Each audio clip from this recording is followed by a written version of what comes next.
सुबह का समय जीवन का सबसे पवित्र खंड माना गया है।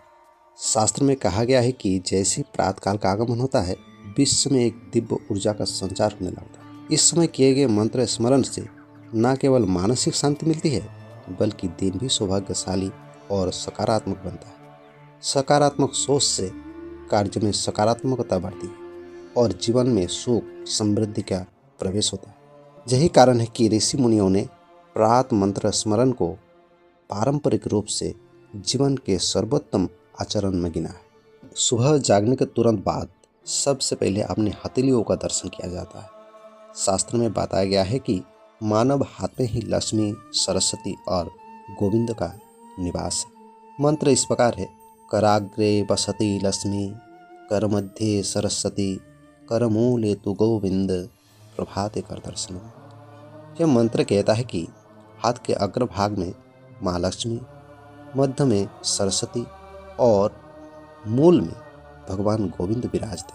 अतः प्रभात काल में अपनी हथेलियों का दर्शन करने से ज्ञान, ऐश्वर्य और बल का आशीर्वाद मिलता है।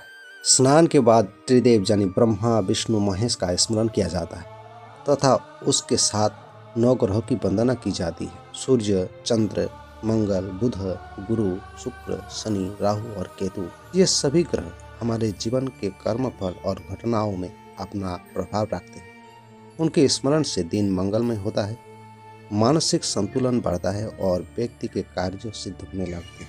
हमारे शास्त्र में देवताओं और ग्रहों का चिंतन आत्मनियंत्रण और सदाचार को बढ़ाता है। अंत में भगवान सूर्य का स्मरण किया जाता है। भगवान सूर्य को आदिदेव, भास्कर, दिवाकर और प्रभाकर कहा गया है। वे जीवन, ऊर्जा, तेज और चेतना के कारण हैं। सूर्य नमस्कार एवं आदित्य हृदय स्तोत्र का जप व्यक्ति को स्वस्थ और तेज प्रदान करता है।